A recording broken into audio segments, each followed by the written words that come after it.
Hey friends, how's it going? Covey here with another Infinity Train video. Amelia Hughes is one of my favorite characters on Infinity Train for, well, a number of reasons.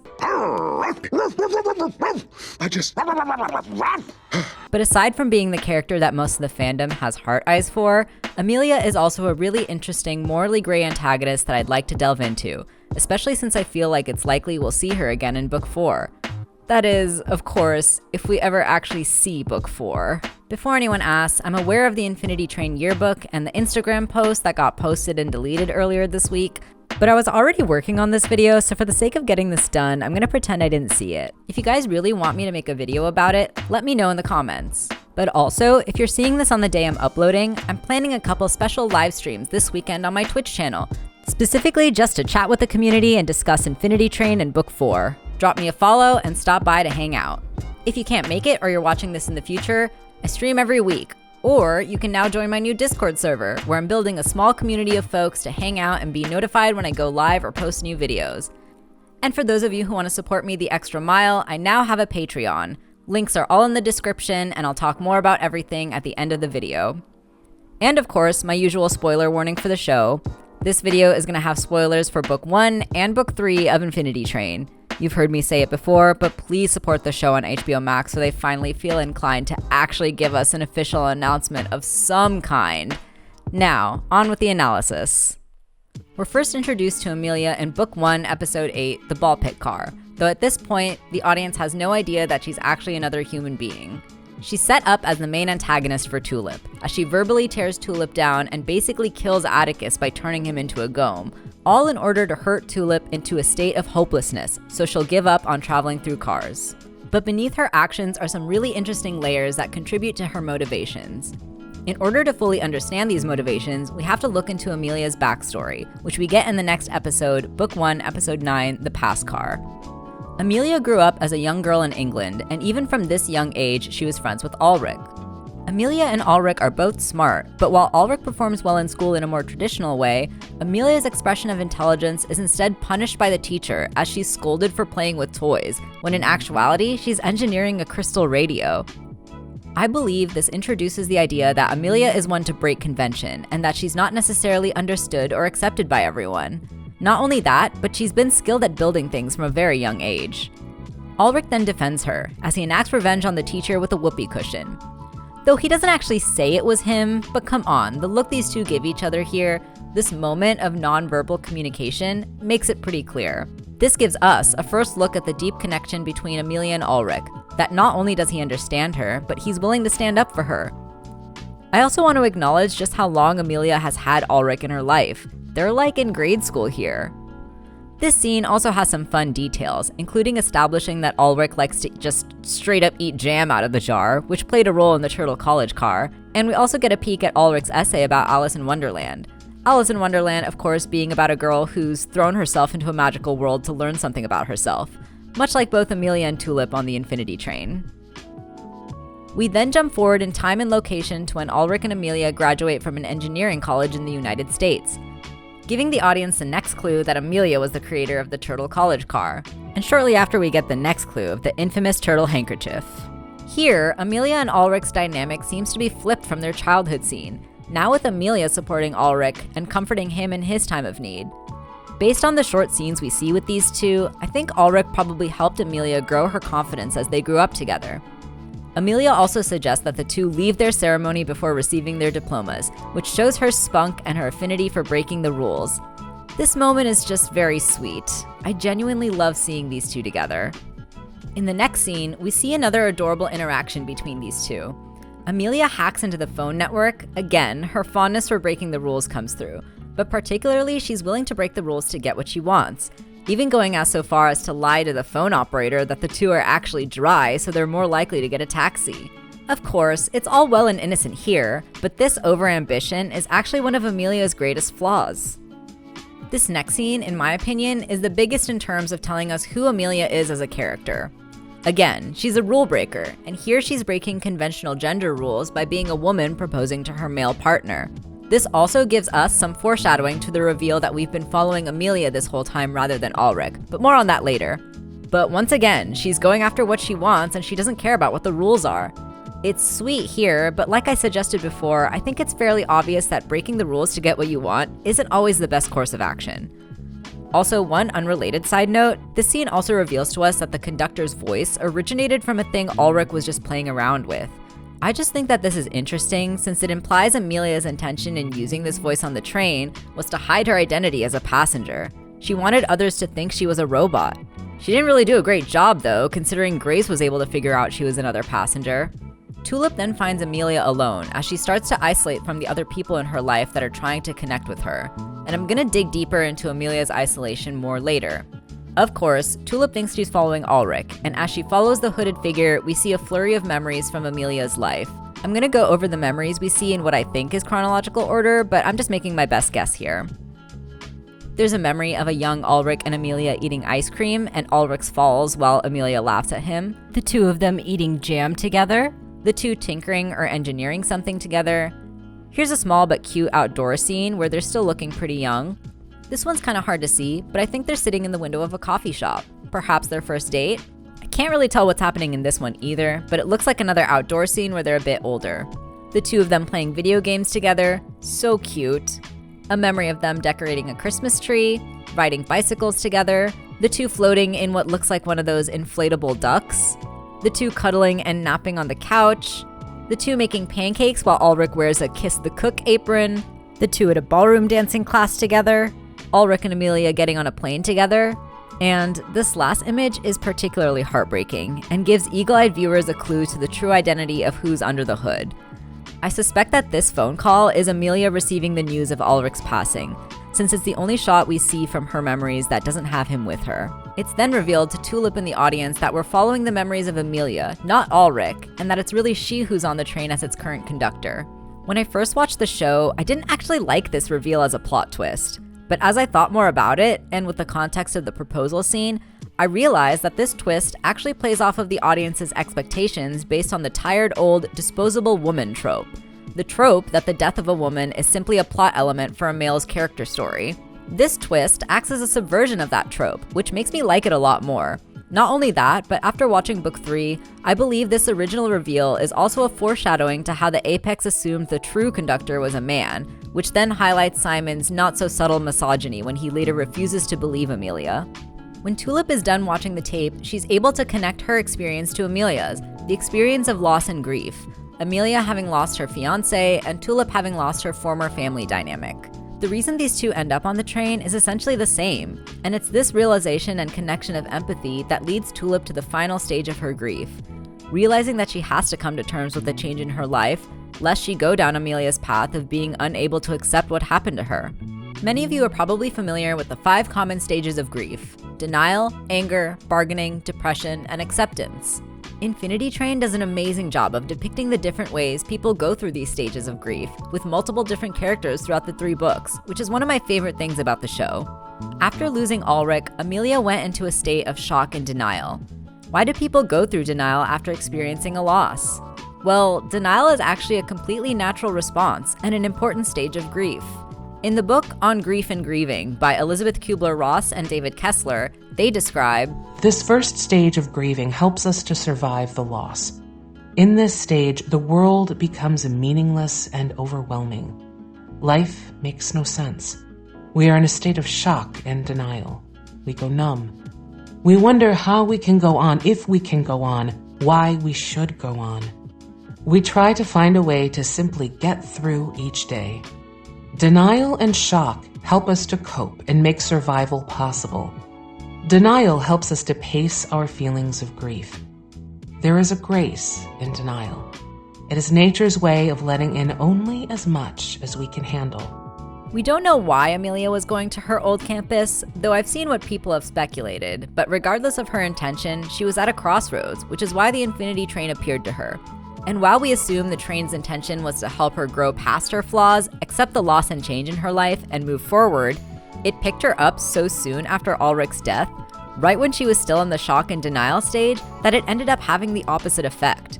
Remember what I said earlier about Amelia's tendency to break the rules to get what she wants? Well, she asks One-One to create a car with Ulrich in it, and when he refuses, she removes him and takes over the train, likely also fueled by anger. She hijacks the train and uses it as a tool in her bargaining to get what she thinks she wants. I specifically say what she thinks she wants for a reason. While Amelia is on the train, her actions are driven by despair. She's so desperate to have Ulrich back, she even ignores her own logic. The logic that she doesn't necessarily see the train denizens as beings with their own autonomy, which she shows by having no problem putting down Atticus, while at the same time she doesn't harm Tulip. And yet, her goal is to create a car using the train's mechanisms to create a new Ulrich. She never stopped to think, what's the difference between what I'm trying to create and the beings that I see as expendable? Rather than confronting this logical disconnect, she suppresses it and continues forward. Additionally, she's angry with Tulip when she gets shown her own tape that traps her in her memories, even though she claims she wanted Tulip to be content with being trapped in her own tape in the cat's car.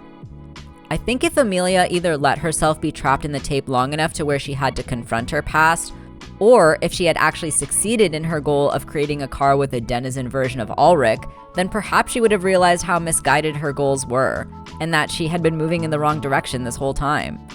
But at the rate that she was going, she probably would have been trying and failing until she died if Tulip didn't show up to confront her. Kubler-Ross and Kessler describe the process of coming out of denial.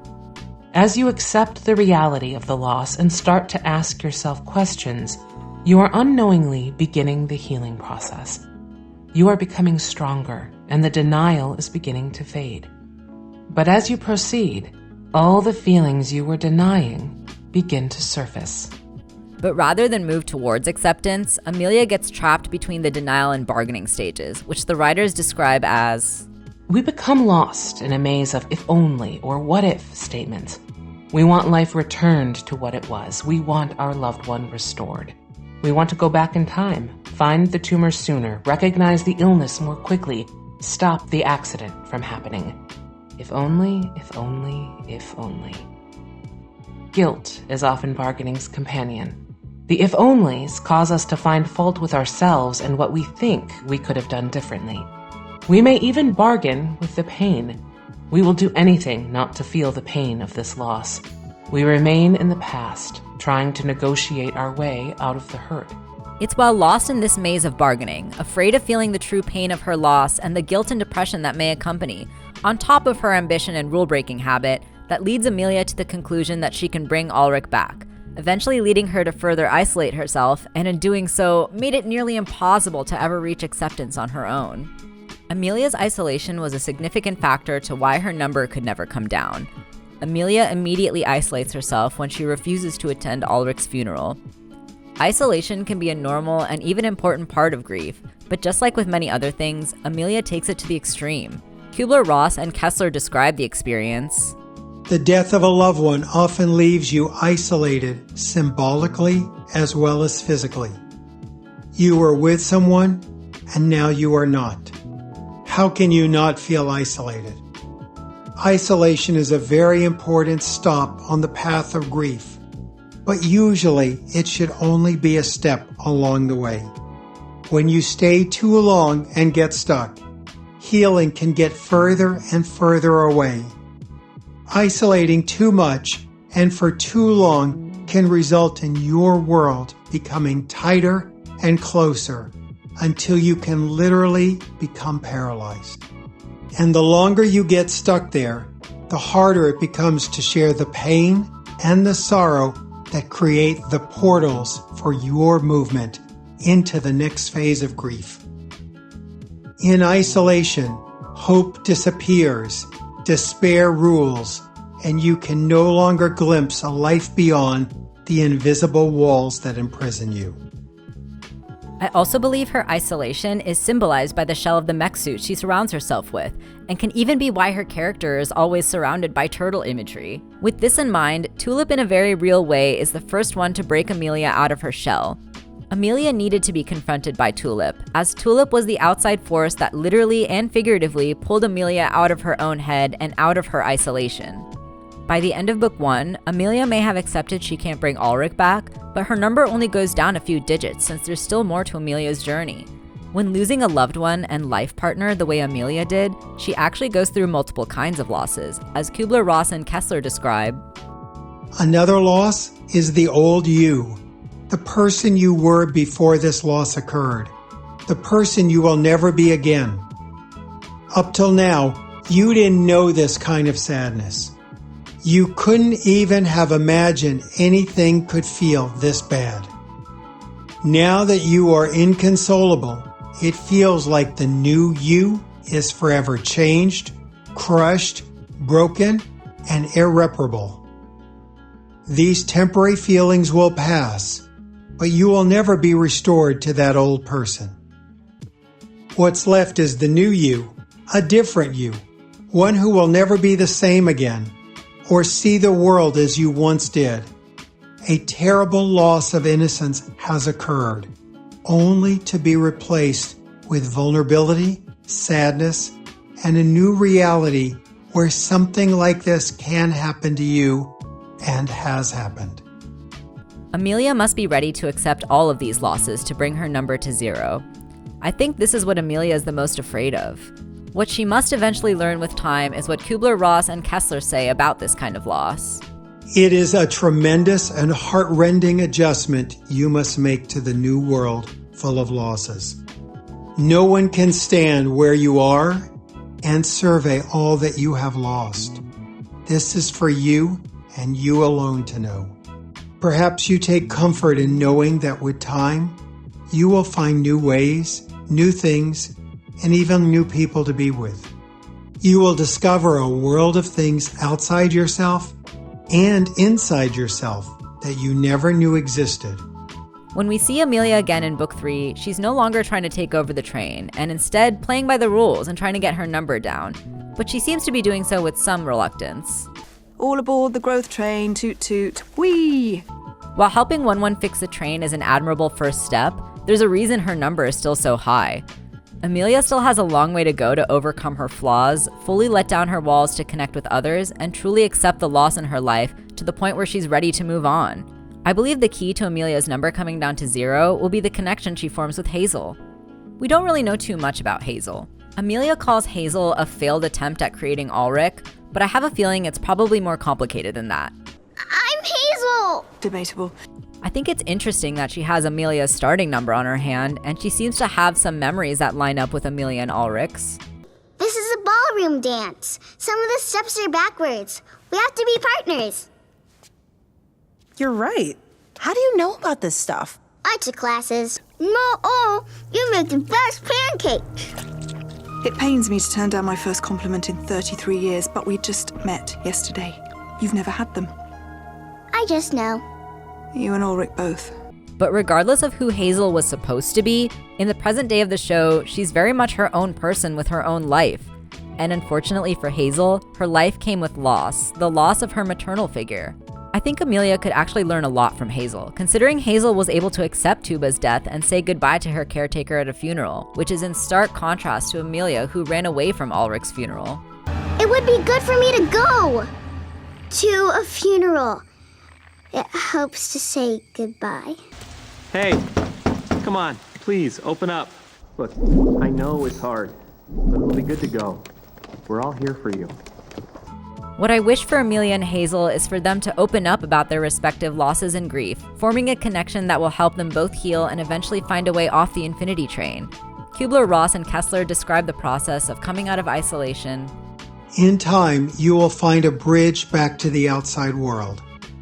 For many, a good way is to talk to others who have experienced loss. When you feel isolated and you find yourself sitting next to someone who feels the same way, you start to feel a little less so. Perhaps the two of you actually replace some of the isolation with a sense of bonding. I like you. We're all here for you. But this is just my interpretation, and I'd love to hear yours. What do you think about Amelia's tragic backstory? What do you think we would see happen if we ever get a book 4? And this may be a personal question, but do you have an experience with loss in your life? I'll admit this is a bit silly, but I first read On Grief and Grieving a few years ago after the death of my dog. I needed something to help me understand my pain, and I highly recommend the book. Leave a comment with your experiences down below, and let's be there for each other like Hazel and Amelia. And before I end this video, I just want to say a huge thank you to everyone who subscribed, liked my videos, or left a nice comment. I seriously was not expecting this kind of feedback, especially this much this quickly, and your support has meant the world to me. I was planning to do something special for once I reached 1,000 subscribers, but it may end up happening a bit after since I wasn't expecting to be this close this soon. Seriously, thank you so much. If you'd like to keep supporting me outside of YouTube, like I mentioned at the top of the video, I have a Twitch channel where I currently stream every other Thursday and every Friday and Saturday. This weekend, I'll be doing some special just chatting with the community streams to discuss Infinity Train. I usually stream the Stardew Valley 1.5 update, and soon I plan to expand to other things as well. I also recently started a Discord server, where we're growing a small community for folks to be themselves and share their interests. And additionally, if you feel so compelled and have a bit of spare cash and want to go the extra mile in supporting me, I also now have a Patreon where you can support me in a very direct way. Oh, and you can follow me on Twitter if you feel like it. Links for all of this stuff are down in the description. Thanks so much for watching. I love you and appreciate you. Stay safe and take care.